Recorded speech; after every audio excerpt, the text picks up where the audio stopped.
예, 안녕하십니까. 책 읽는 자유인 채널을 운영하고 있는 이선입니다.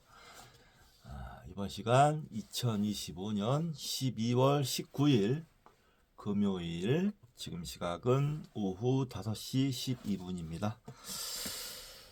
저는 오후에 정견이 데리고 산책 좀 하고 왔습니다. 산책하고, 그리고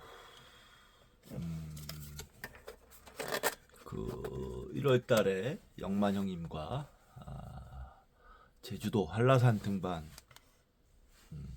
예정이 있어서 그거를 좀 일정을 항공편이니 숙소니 세팅을 좀 하기도 했고요. 뭐 그냥 그러고 뒹굴뒹굴 했습니다. 어제 좀 이번 주에 좀 장거리를 일을 좀 많이 했더니 몸이 좀 피곤해야 된다고 피곤하다고 해야 될까, 힘이 좀 안 들어가는 그런 상황인데요. 그래서 사실은 공부를 좀 했어야 되는데 낮에 공부를 좀 못했습니다. 그리고 내일은 대학 동창들이 여기 이제 들과 포항에서 만나기로 해가지고 내일도 술 한잔 할 것 같은데, 연말 되니까 뭐 이런저런 일들이 생기긴 하네요. 자, 이번 시간 기독교 성서에 의해 미디어북을 할 텐데요. 지난 시간에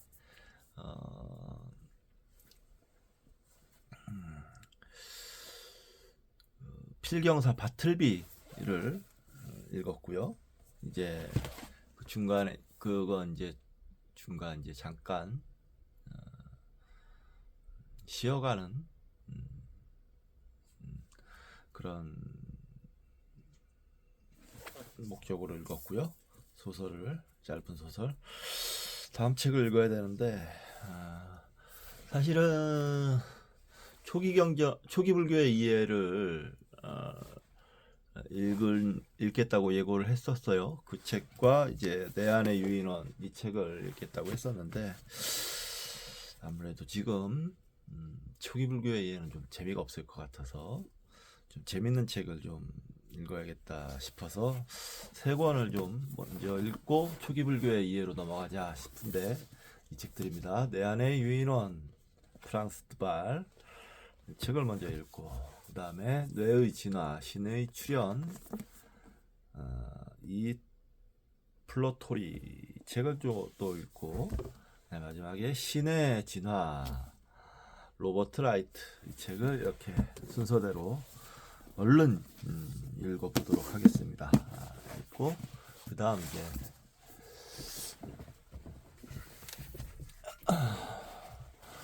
초기 불교의 이해를 읽고 수다니 빠따를 읽고, 또 이제 기독교 쪽은 도마복음 관련해서 책을 좀 읽거나 아니면 유대인 역사와 기독교 역사에 대해서 좀 읽거나, 뭐 그렇게 진행이 될 것 같습니다. 진도는 그렇게 나갈 거고요. 자, 부지런히 한번 해보겠습니다. 자, 이번 시간 제 10장 마태복음과 누가복음, 마태복음 271쪽 읽을 차례인데요. 영만영님께서 선물해 주신 용각산을 한 스푼 먹고 시작하도록 하겠습니다.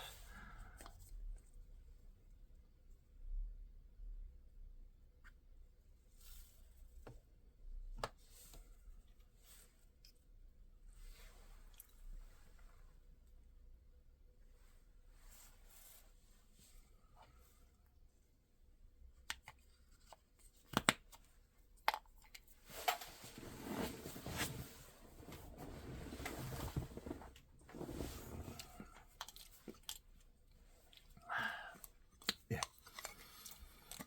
자, 준비가 됐네요. 시작하겠습니다. 10장 마태복음과 누가복음, 구약의 성취로서의 마태복음. 마가복음서가 공전의 히트를 치면서 참담한 패배와 굴욕감 속에서 의욕을 상실하고 민족적 프라이드가 손상되고 다이에스포라로의 해체 분위기가 짙어가던 유대인 사회에 무엇인가 새로운 활력을 집어넣고 정신적 위기감을 극복할 수 있는 구심점으로서 복음의 중요성이 부상하기 시작한다. 따라서 마가복음서보다 완전한 복음서 증보 개정판을 내려는 노력이 이루어진다. 마가복음서는 예수의 순환과 부활이라는 패러다임을 제시했지만 누가와 마태는 예수의 순환과 재림이라는 패러다임을 제시했다. 그렇죠. 순환과 부활, 순환과 재림. 뭐가 다르죠? 순환 부활과 순환 재림은 다르다. 순환 재림의 패러다임이 성립하려면 부활 후 이야기들이 첨가되어야 하고 또 승천이 있어야 하며 재림에 대한 약속이 제시되어야 한다. 누가와 마태에서는 처녀 탄생과 유년설화, 부활 후 이야기들이 앞뒤로 증보된 것이다. 마태복음의 제1의 특징은 우리가 탄생 유년설화를 고찰하면서 논파했듯이 예수의 복음을 철저히 구약의 성취로 보려고 한다는 점이다. 다시 말해서 유대교와의 단절이 아닌 연속 속에서 복음을 규정하려고 한다는 것이다. 마태복음은 1차적으로 유대인을 위한 복음이다. 당시 초대교회에서는 아직까지 유대화파의 입김은 강렬했고 유대인들의 이탈은 공포스러운 것이었다. 초대교회의 기둥들은 어디까지나 유대인이었다. 그리고 물론 예수와 그의 제자들도 유대인이었다. 예수는 민족 개념을 초월한 인물이었지만 그렇다고 예수는 이방을 위한 선교를 따로 구상한 사람은 아니었다. 따라서 유대인들을 교회에 붙잡아 두기 위해서는 그들에게 하나님이 같이 하고 계시다고 하는 확신을 던져줄 필요가 있었다. 이스라엘의 시대, 율법의 시대, 예언의 시대가 이제 예수의 시대, 복음의 시대, 성취의 시대로 전환했다고 하는 믿음을 던져줄 필요가 있었다. 마태복음의 시작은 임마누엘이라고 하는 구약의 예언이다. 임마누엘은 하나님께서 우리와 함께 계시다. 마태복음 1장 23절이라는 뜻이다. 그런데 마태복음의 마지막도 이렇게 끝난다. 내가 세상 끝날 때까지 너희와 함께 있으리라 하시니라. 마태복음 28장 20절. 마태복음의 그 유명한 산상수훈도 하나님께서 우리와 함께하고 계시다는 것을 입증할 수 있는 우리의 삶의 태도에 관한 권면이다. 의를 위하여 핍박받는 자들이여 복이 있도다. 천국이 너희 것이다. 너희는 이 세상의 소금이다. 너희는 이 세상의 빛이다. 나는 항상 너희들과 함께 살면서 너희로 하여금 하나님의 계명을 지키도록 도와주고 너희들이 실족할 때는 용서하면서 권면한다. 마태의 저자는 낭독을 듣는 이로 하여금 하나님이 항상 예수 속에 거한다는 것을 깨닫게 하고 따라서 예수의 제자가 될 것을 각오케 한다. 아무든지 나를 따라오려거든 자기를 부인하고 자기 십자가를 지고 나를 쫓을 것이니라. 누구든지 제 목숨을 구원코자 하면 잃을 것이요 누구든지 나를 위하여 제 목숨을 잃으면 찾으리라. 마태복음 16장 24절에서 25절. 대단히 강한 메시지를 주고 있네요. 네. 나를 따라오려거든 자기를 부인해라. 자기를 부인해라. 자기 십자가를 지고 나를 쫓아라. 뭔가 이 궁지에 내몰린 유대 민족들에게 어떤 필사의 각오를 다지게끔 하는 강력한 메시지가 담겨 있는 것 같습니다. 확실히 마태복음은 그런 면에서 확실히 목적성이 두드러져 있는 그런 저작이 아닌가 이런 생각이 좀 드네요. 자, 누가의 세계사적 지평, 마태의 궁극적 관심은 유대인 중심의 교회 공동체였으며 율법의 성취로서의 사랑의 윤리를 강조함으로써 새 이스라엘의 구속사를 제시하는 것이었다. 이에 비하면 누가는 매우 국제적이고 관심의 폭이 넓다. 따라서 나는 시대적으로 마태가 유대인으로서 복음을 유대교적 지평위에서 편집한 노력이 누가의 세계사적 지평보다는 앞서는 것이라고 생각한다. 일리 있는 추측이죠. 현재 진행되고 있는 나의 논의를 명료하게 이해하기 위해서는 다음의 도표를 독자들의 머릿속에 집어넣고 따라오는 것이 좋을 것 같다. AD 70년경 마가복음, 갈릴리 지평, 그 다음 AD 80년경 마태복음, 유대화 지평, AD 90년경 누가복음, 세계화 지평, AD 100년경 요한복음, 보편화 지평. 이렇게 정리할 수가 있겠죠. 사복음서의 저장 연대와 성격 이렇게 됐는데,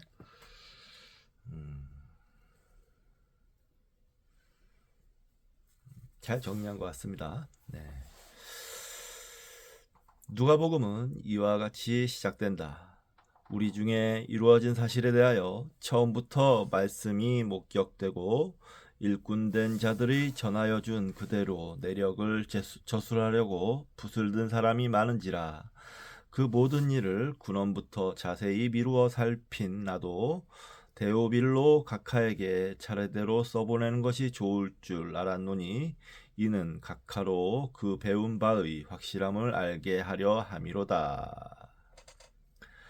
누가복음 1장 1절에서 4절. 구전 전통과 성문 전통. 우리 중에 이루어진 사실이라는 말은 예수라는 사건이 역사적 지평 위에서 이루어졌다는 것을 확인하는 말이다. 평범한 우리와 같은 인간들 사이에서 일어났던 역사적 사실.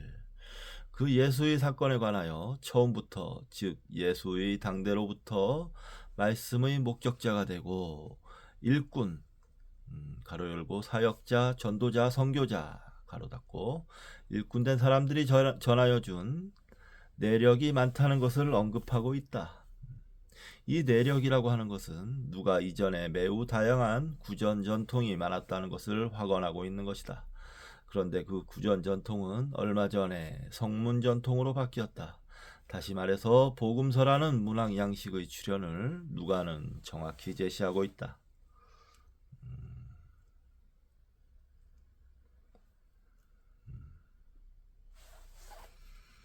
그 내력을 저술하려고 붓을 든 사람이 많은지라. 다시 말해서 다양한 복음서가 출현하였다는 것을 분명하게 예시하고 있다. 구전 전통의 시대가 성문 전통의 시대로 바뀌었고 붓을 든 사람도 한두 사람이 아니라 많았다. 그런데 나는 그 많은 성문 자료들을 있는 그대로 다 수용할 수는 없었다. 그래서 나는 새롭게 모든 것을 나 나름대로 근원부터 자세히 미루어 살필 수밖에 없었다. 미루어 살핀다는 엄밀히 조사 연구한다는 뜻을 내포한다. 여기 근원부터 자세히란 말 속에는 구전이 문서화되는 과정에서 전승 자료의 수집과 선택과 편집, 불가피한 수식과 신앙적인 강조 또는 교회의 입장의 반영 등 해석학적으로 매우 부정확한 사태가 기존에 있었다는 것을 암시하고 있다. 여기 자세히란 말의 원어에는 정확하게라는 뜻이 강하게 내포되어 있다. 부정확한 기존의 정보들을 근원부터 정확하게 재구성해야 할 필요성을 느꼈다는 누가의 고백이다.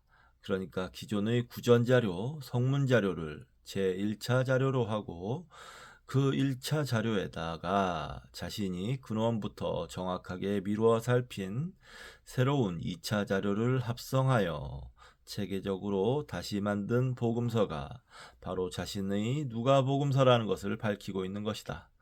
이러한 머릿말의 양식은 당시 헬라 세계에 있어서 역사가로서 어떠한 역사 서술을 하려 할 때 매우 전형적으로 사용하던 양식이다. 마태복음이 모세오경이나 기타 구약의 전통적 구약 구성 양식을 모델로 하고 있는 것과는 매우 대조적이다. 문제는 그 다음의 헌사이다. 데오빌로는 누구일까? 누가는 이렇게 새롭고 체계적으로 집필한 예수의 복음서를 데오빌로 가로 열고 테오필로스 가로 닫고 각하에게 보낸다고 밝히고 있는 것이다. 그렇게 해서 데오빌로 각하께서 읽고 여태까지 예수에 관하여 얻어 들은 바가 허황된 것이 아니라 확실한 사실이라는 것을 깨닫게 하려 한다는 것이다. 굉장히 역사성을 담보하고 있는 것 같은 멘트입니다. 내용입니다. 여기 과연 테오필로스가 누구인가 하는 문제에 관하여 여러 논란이 있어 왔다. 분명 각하 가로 열고 크라티스토스 가로 닫고 각하라는 존칭이 붙어 있는 것을 보아 그는 분명 로마의 고위직의 어떤 인물이었을 것이다. 각하라는 존칭은 사도행전에서 헤롯 아그리파 1세의 딸 드루실라와 결혼한 유대지방의 로마 총독 벨릭스 가로 열고 펠릭스 AD 53년에서 60년 재직과 그의 후임자인 베스도에게 붙여지고 있다. 사도행전에 나오는 모양이에요. 혹자는 누가가 안티옥 교회를 중심으로 활동한 사람이기 때문에 데오빌로는 안티옥 교회의 부자였으며 누가의 복음서 집필을 재정적으로 후원한 로마 사람이라고 말한다. 혹자는 데오빌로는 도미티안 황제 AD 81년에서 96년 재위의 조카며 상속자인 플라비우스 클레멘스일 것이라고 추정한다. 그의 아내 도미틸라는 황제의 친척이었으나 그리스도교 신앙 때문에 순교당하였다. 그러나 이러한 이야기들은 추측일 뿐 아무런 근거가 없다.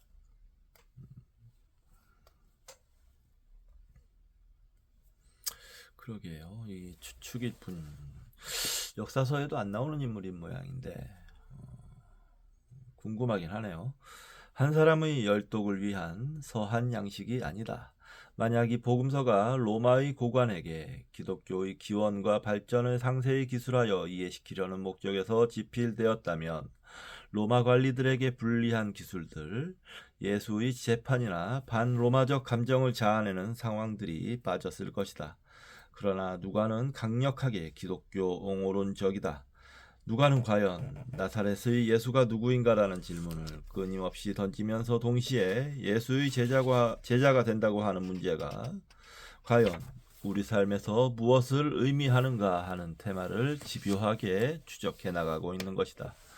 우리가 상식적으로 생각하는 것은 누가복음이나 사도행전과 같은 방대한 저술이 로마 고관 1인의 열독을 위하여 집필되었다고 하는 가설 그 자체가 너무도 터무니없다는 것이다. 누가복음은 1차적으로 초대교회에서 낭송되기 위한 목적으로 집필된 원고라는 것은 너무도 명백한 것이다.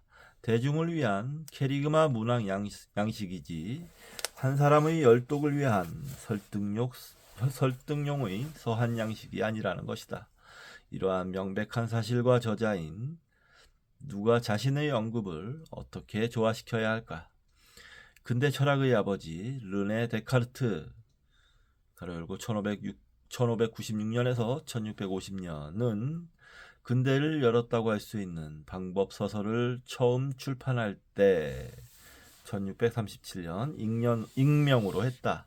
지금 보면 두려울 것이 아무것도 없지만 당대의 분위기로는 떳떳하게 이름을 거는 것이 매우 공포스러웠던 것이다. 그리고 그 뒤로 4년 후에 제1철학에 관한 명상을 출판했을 때 그 서문을 보면 매우 장황스러운 헌사가 붙어있다. 파리대학의 성스러운 신학 패컬리티의 박사님들과 학장 각하님께 그리고 그의 과학과 형이삭에 관한 견해를 압축시킨 철학의 원리를 출판했을 때도 매우 장황한 헌사가 붙어있다. 신성 로마 제국의 선거권 제후이시며 펠로타인 백작이신 보헤미아의 왕 프레데릭의 큰 따님 가장 고요하신 엘리자베스 공주 각하님께 임마누엘 칸트도 그의 유명한 종교 철학 저술 이성만의 한계 속에 머물러야 할 종교 1793년을 출판하고 나서 프러시아의 왕 프레데릭 윌리엄 2세에게 엄청나게 혹독한 야단을 맞았다. 그리고 더 이상 종교에 관한 언급을 하지 말라는 경고를 받았다. 근세에도 이랬는데 기독교를 탄압하던 로마 세계를 향해서 붓을 든 누가는 어떠했을까? 데카르트가 헌사를 당대의 유력한 사람에게 바침으로써 자신을 보호하려 한 것과 같은 작전이 누가에게도 있었을 것이다. 설득력이 있어 보입니다. 테오필로스, 하나님을 사랑하는 자. 우선 테오필로스라는 이름을 분석해보면 이것 자체가 이미 누가의 국제적 안목에 의하여 만들어진 조어임이 명백히 드러난다. 테오필로스의 테오는 하나님이라는 뜻이다. 필로스는 지혜의 사랑을 말하는 필로소피아의 필로와 같은 어원이다. 다시 말해서 테오필로스는 하나님을 사랑하는 자라라는 뜻이다. 이 테오필로스 가로 열고 데오빌로에다가 고대 로마의 기사단 이상의 계급에게만 붙일 수 있는 각하라는 가로 열고 크라티스토스라는 존칭을 붙임으로써 이미 이 복음서의 낭송을 듣는 사람들로 하여금 로마의 고위층 관료 내에도 예수가 선포하는 하나님을 사랑하고 경외하는 사람들이 많으며 그들이 누가를 지원하고 있다고 하는 느낌을 갖게 만든다. 그리고 복음서와 같은 특정인을 대상으로 하지 않는 문학 장르에 있어서 특히 누가와 같이 인류 전체의 메시아로서의 그리스도를 만방에 선포하려는 의도를 가지고 있는 상황에서는 헌사라는 것은 자유로운 것이다. 예를 들면 내가 남북한 문제의 평화적 해결을 모색하는 기쁜 소식을 전 인류를 대상으로 전하는 논문을 발표할 때 그 앞에 가장 말썽을 많이 피울 수 있는 미국의 대통령에게 헌사를 증정했다고 해서 그게 크게 문제될 일이 있겠는가? 미 대통령 부시의 허락을 따로 받아야 할 일도 없을 것이다. 남북 평화를 기원하여 그 모든 일을 근원부터 자세히 미루어 살핀 내가 부시각하에게도 바치는 것이 좋을 줄 알았노니 이는 부시각하로 하여금 그 들은 바에서 무엇이 진실한 것인지를 확실히 깨닫게 하려 함이로다. 이런 식으로 쓴다는 거죠. 더구나 사도행전의 서문에는 보다 추상적인 톤으로 그려져 있다. 오 데오빌로여, 내가 먼저 쓴 글에는 무릇 예수의 행하시며 가르치기를 시작하신부터 그의 택하신 사도들에게 성령으로 명하시고 승천하신 날까지의 일을 기록하였노라. 사도행전 1장 1절에서 2절.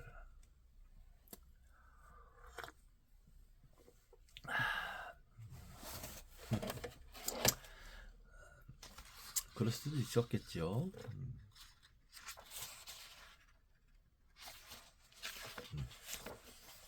헌사 작전. 여기서 문맥상으로 보면 데오빌로는 전혀 중요한 데디케이션의 대상이 아니다.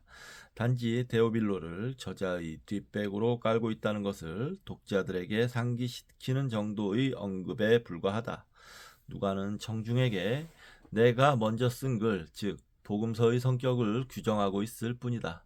그것은 예수라는 인간이 이 땅에서 행하고 가르치고 사도들에게 성령으로 명하시고 승천하신 완벽한 일대기였다고 선언하고 있는 것이다. 그리고 더 결정적인 것은 각하라는 존칭이 빠져 있다는 것이다. 이 글이 어느 개인에게 바쳐진 것은 아니라는 것을 암시하고 있는 것이다. 데디케이션까지도 데오빌로 가카라는 애매한 이름으로 누가가 날조했다고 비판하기에 앞서 우리는 누가의 놀라운 드라마적 감각 그리고 데오빌로 가카라는 이름 속에 들어있는 그의 국제적 감각에 박수갈채를 보내야 한다. 그는 복음서를 마가가 유대인의 지평 위에 놓았던 것과는 달리 세계인의 지평 위에 놓으려고 하고 있는 것이다. 누가는 분명 유대인이 아닌 이방인이었을 것이다. 그리고 헬라 로마 세계의 역사나 문화에 관하여 모든 소양을 지닌 걸출한 지식인이었을 것이다. 그를 바울을 수반한 의사 누가와 동일시하기에는 너무도 문제가 많다. 당시 의사는 사회적 신분이 노예 출신이 대부분이었다. 오늘 같은 고위계층의 의사로 생각하면 곤란하다. 누가의 국제적 감각의 언어. 앞서 살폈듯이 누가는 예수의 출생 시점을 이야기할 때도 지역의 총독 이름을 거론한 것이 아니라 당대 전체 로마 세계의 신적 지배자인 가이우스 율리우스 카이사르 아우구스투스 옥타비아누스를 이름도 기네요. 들먹였다. 예수의 공생애의 시작을 알릴 때도 로컬한 팔레스타인의 연대를 대는 것이 아니라 때는 카이사르 티베리우스의 통치 15해째 되는 해였다라는 식으로 곧 죽어도 로마 황제를 들먹인다. 티베리오 가이사가 위에 있은 지 15해, 곧 본디오 빌라도가 유대의 총독으로, 헤롯이 갈릴리의 본분왕으로, 그 동생 빌립이 이두레와 드라고닛 지방의 본분왕으로, 루사니아가 아빌레네의 본분왕으로, 안나스와 가야바가 대제사장으로 있을 때에 누가복음 3장 1절에서 2절. 예수의 공생애가 시작된 AD 28년 가로 열고 티베리우스는 재위기간이 AD 14년에서 37년이다. 그러니 15해째는 AD 28년이다. 가로 닫고 AD 28년 한 해를 이토록 장황하게 설명하는 누가의 감각은 예수라는 사건을 세계사의 지평 위로 올려놓으려는 명백한 의도가 있음을 보여준다. 예수를 재판하는 장면에서도 마가와 마태의 2차적 관심은 유대식 재판이며 종교적인 이슈가 있었지만 누가에게 있어서는 로마 법정의 재판 양식이 중요하며 예수에게 덮어씌워진 정치적, 사회적 이슈가 중요하게 부상하고 있는 것이다. 그는 세계사의 지도 위에 예수의 삶을 펼쳐놓고 있는 것이다. 여기에는 헬라인과 유대인이나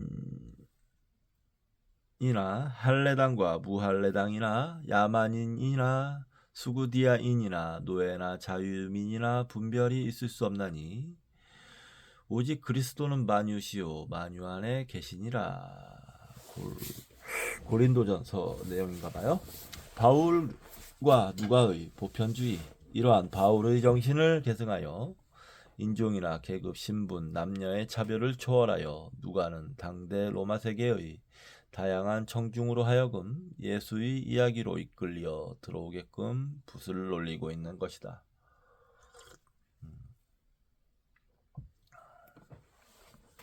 누가복음의 마지막에도 예수의 이름으로 죄사함을 얻게 하는 회개가 예루살렘으로부터 시작하여 모든 민족에게 전파될 것, 누가복음 24장 47절을 기록하고 있다. 또 누가는 예수를 세리와 죄인, 가난한 자의 친구로서 묘사하며 가냘픈 여인들에게도 특별한 배려를 아끼지 않는다.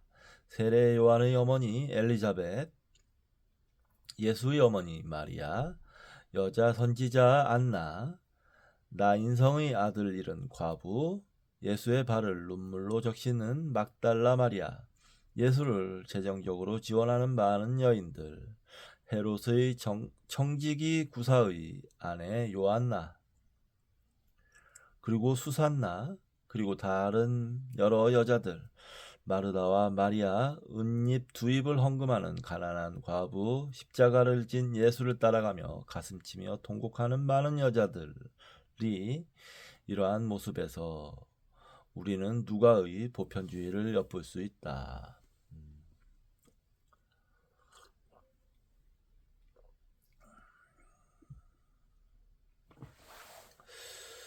이 성경에 보면 여자들도 예수에게 헌신하는 모습을 많이 보여주는데 이런 부분이 굉장히 큰 힘을 발휘했을 거라고 봅니다. 남녀 모두에게 지지를 받을 수 있는 그런 구도예요.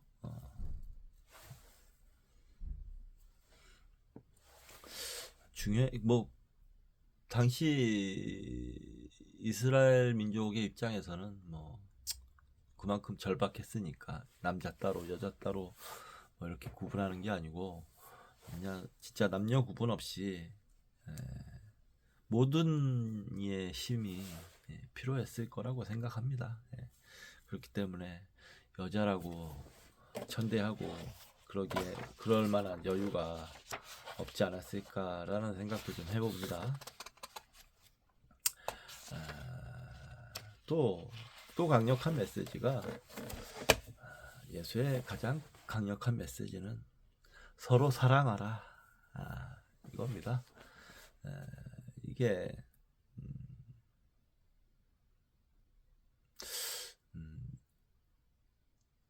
뭔가 좀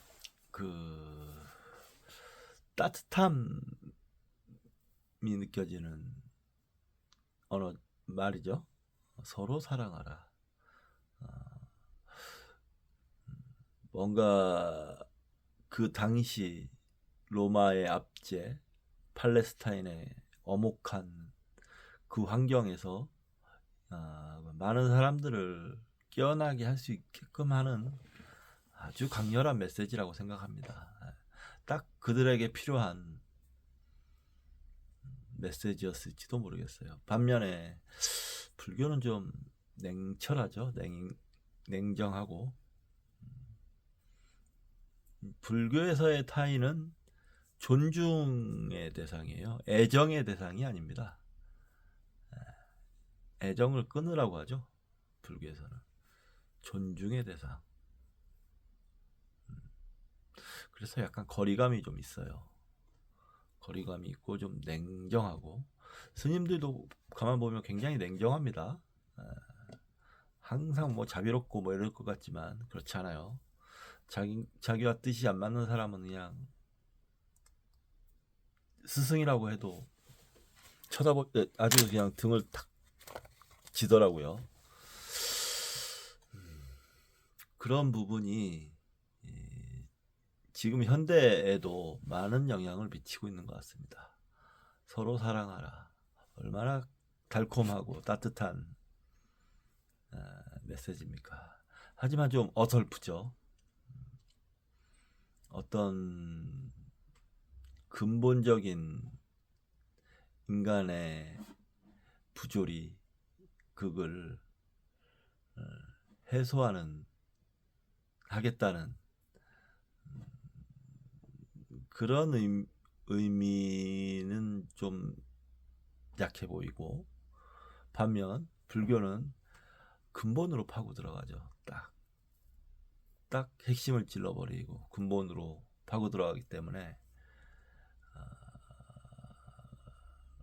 각 개체로서의 근본입니다. 또 그것도 생각을 해보면 개체의 깨달음을 강조하고 하는 그렇기 때문에 굉장히 개인주의적이고 오히려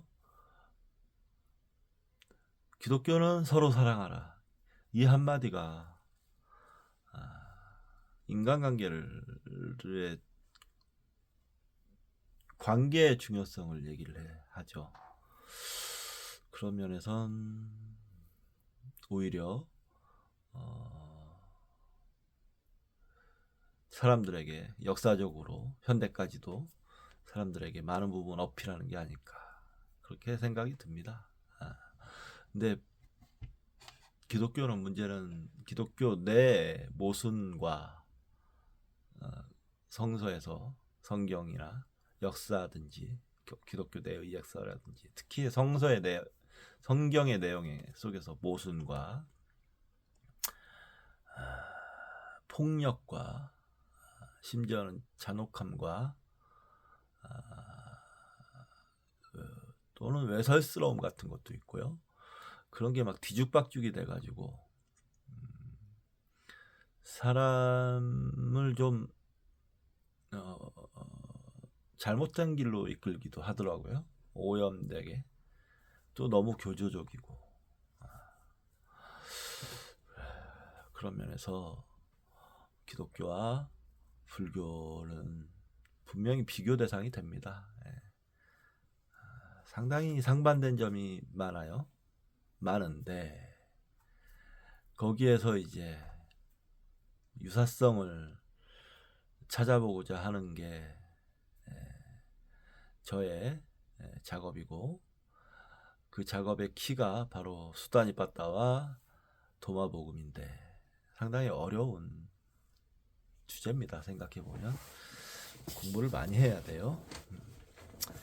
어설프게 내서 손가락질 받고 싶은 생각은 없습니다.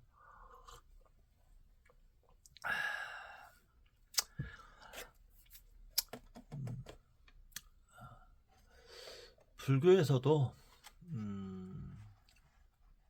이제는 많이 이제 좀 현대적으로 접근을 하려면 인간관계에 대한 강조를 좀 더 많이 할 필요도 있고요. 기독교에서도 자신들의 교리에 잘못된 점을 정말 과감하게 고치고 수정하는 그런 작업이 필요하다고 생각이 듭니다. 나름대로 조금씩 발전해가고 있긴 한데요. 그렇게 발전하는 이면에는 반동으로서 꼭 근본주의자들이 나타나서 설치기 때문에 발전은 더디게 됩니다. 자, 우리나라 최초의 한국말 성경, 여기에 재미있는 한 에피소드를 첨가하자면 우리나라에 최초로 소개된 우리말 성경이 바로 누가복음서였다는 것이다. 중국 만주에 주재하고 있었던 소경란 장로교회 선교사 존 로스의 발언에 의해서 이루어진 기념비적 사건이었다. 소경란이란 스코틀랜드를 의미한다. 그는 만주 봉천에서 한국 상인들을 만나보고 한국에 대한 인상이 좋아 한국으로 선교하려 들어오려고 했는데 도저히 노란머리 푸른 눈을 가진 양코배기로서는 대원군의 양위 정책이 극성을 부리던 시대에 미립국하기란 불가능한 일이었다. 하는 수 없이 그는 입하는 단념했지만 현명하게도 성경 반입에 대한 뜻을 세웠다. 하나님의 말씀을 번역하기 위해서는 자기 자신이 먼저 한국말을 배워야 했다. 그런데 당시 한국말을 가르칠 수 있는 한국인 어학선생을 얻기란 하늘의 별 따기처럼 어려웠을 뿐 아니라 죽음을 각오해야 하는 일이었다. 그런데 이러한 로스 목사의 입지를 이해하고 죽음을 무릅쓰고 로스 목사에게 협조하는 한국인들이 있었다.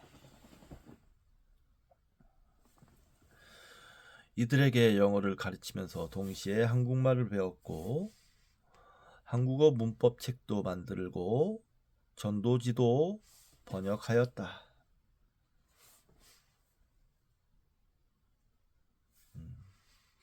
얼마 후에 로스 목사는 자기와 같은 소경란 장로의 선교사이며 매부인 존 맥킨타이어 목사의 후원을 얻고 한국인 어학선생인 이응현, 백홍준, 서상윤, 제시의 도움을 얻어 중국어 성경에서 우리말로 옮기는 일을 시작하였다. 그 작업은 1882년에 끝났다. 그런데 인쇄를 하자니 조선 글씨 활자가 없었다. 그는 조선말 글자본을 일본으로 보내어 활자를 제조해왔다. 그런데 또 조판할 수 있는 사람이 없었다. 그런데 마침 약행상을 하다가 망한 어떤 떠돌이가 활자 기술자였는데 로스 목사의 수소문을 듣고 찾아왔다.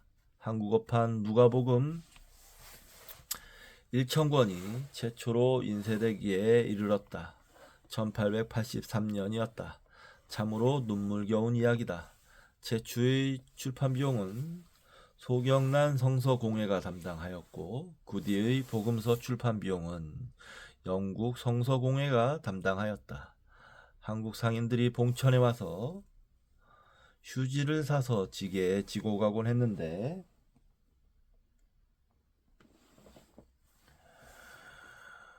그 휴지 뭉텅이에 섞여 누가복음 1,000권을 밀반입시켰던 것이다. 이러한 우리 민족의 고난과 환난과 시련과 희망의 역사쯤은 오늘날 기독교인들이 새삼 가슴에 새겨야 할 소명과 감격의 이야기가 아닐까 생각한다. 이런 또 비하인드 스토리가 있군요. 최초의 성서는 우리나라에 번역된 누가복음이었다. 그 뒤에는 스코틀랜드의 목사들의 들과 그 외 한국 조선인들의 여러 조선인들의 도움과 노력이 있었다.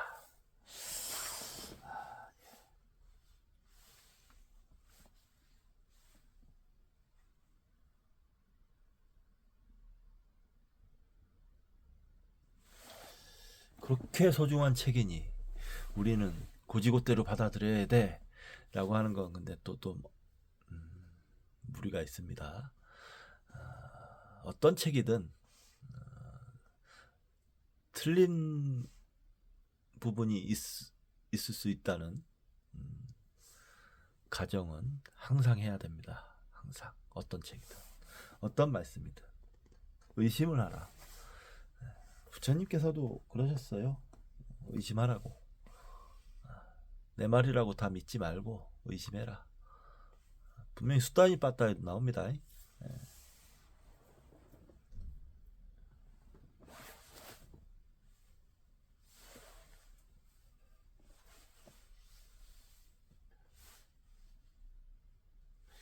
그렇게 의심하는 사람들이 믿음이 없는 악마들이 아닙니다. 마귀들이. 그런 사람들을 그렇게 의심하고 이의제기하는 사람들을 악마나 마귀로 보는 순간 그 종교나 뭐랄까 이념단체들은 근본주의화 되는 거죠. 우익이 되는 거죠. 우익이라는 것도 극우가 되는 거죠. 폭력을 동반하고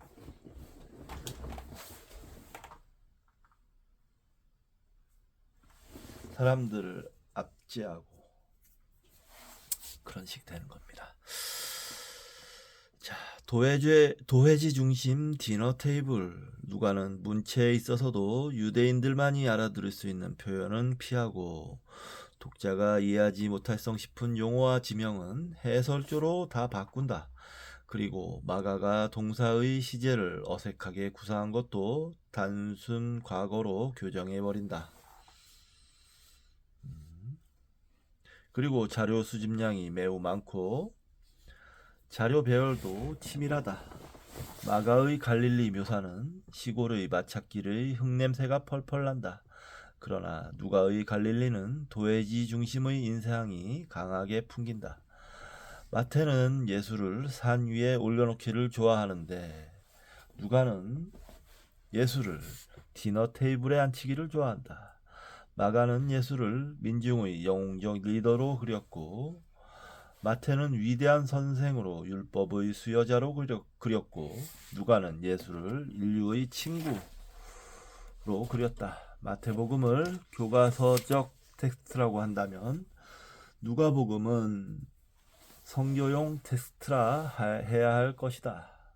나는 이렇게 말하겠다. 마태복음을 우직한 정통성을 고집하는 곡성 구례 사람들의 동편제라고 한다면 누가복음은 섬세한 감성과 다양한 가락을 펼치는 보성 사람들의 서편제라고 해야 할 것이다.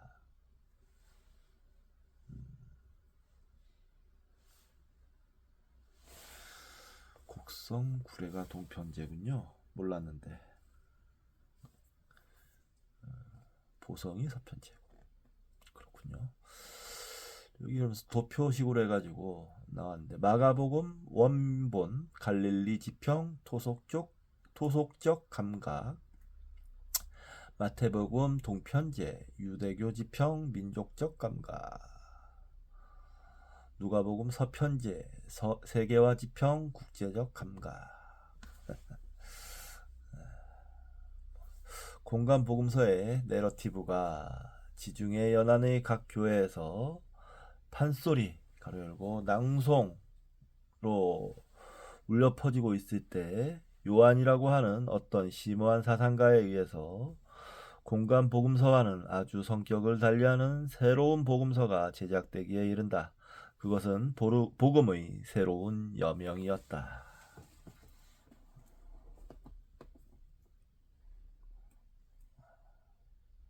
아우 지금 발이 무좀이 그냥 엄청 심각해가지고 발이 엉망이 돼 버렸거든요. 지금 그래서 막 가렵고 그래서 가끔씩 긁는데 신경이 무지하게 쓰입니다.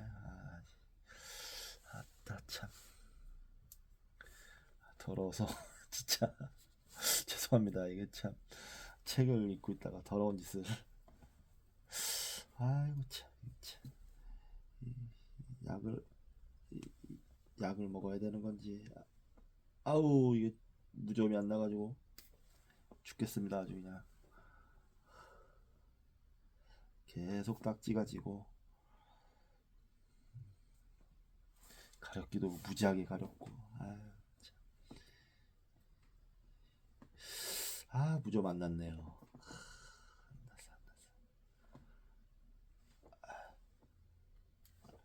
죄송합니다. 공부하다가 말고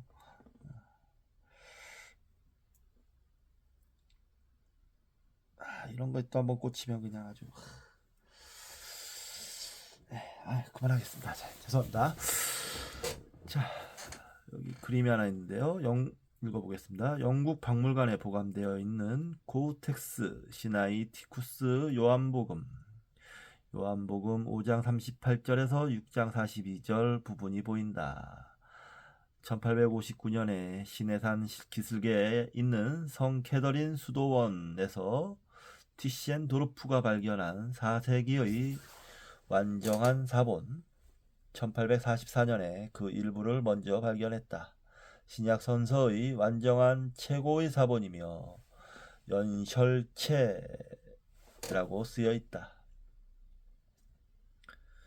이 사본은 러시아의 차르 알렉산더 2세에게 수도원과 시랍 정교회의 보호 명분으로 증정되었다. 결국 1933년 소련 당국은 이 사본을 10만 파운드의 영국 박물관에게 팔았다. 무식한 놈들. 이 고덱스 시나이 쿠스 사본이 현재 우리가 말하는 시라버 성경의 주요 기준이다. 무식한 공산주의자들이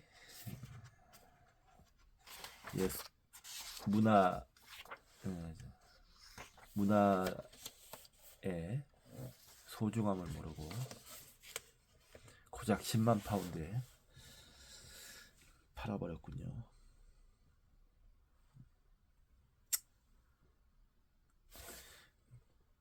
공산주의는 그게 문제입니다. 좀 무식해요. 제가 몇 번 얘기했던 것 같은데 전에 뭐 공산주의 뭐 자본주의 얘기하면서 얘기했던 것 같은데 무식한 자들이 권력을 잡는 것보다 좀 배우고 똑똑한 사람들이 좀 배운 사람들이 권력을 잡는 게 그래도 훨씬 낫습니다.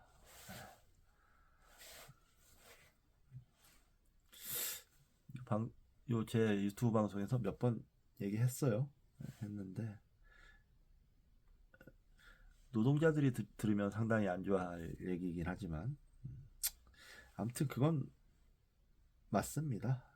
맞는데 근데 교육을 이제 요즘에는 교육의 길이 많이 열려 있어서 무엇을 어떻게 배우느냐가 또 중요해요. 그냥 머리만 똑똑하고 속에는 아주 사이코패스 같은 기질이 있는 사람들도 많죠. 그 쿠팡의 그 의장인지 회장인지 하는 자도 보니까 딱 그런 스타일인데 돈 버는 법만 배웠지 인간이 되는 법은 못 배웠더라고요. 사람을 그냥 도구로만 사람을 목적으로 대접해야지 도구로 대접해서는 안 됩니다. 수단으로 대접하지 말라. 칸트가 그랬어요. 근데 뭐 어디서는 목적인 동시에 수단인 동시에 목적으로 알아라 뭐 이렇게 하는데 저는 그 말도 틀렸다고 봅니다. 목적으로만 대접해야죠. 대충 이 정도 하고 10장 끝났거든요. 잠시 쉬었다가 11장 이어서 하겠습니다.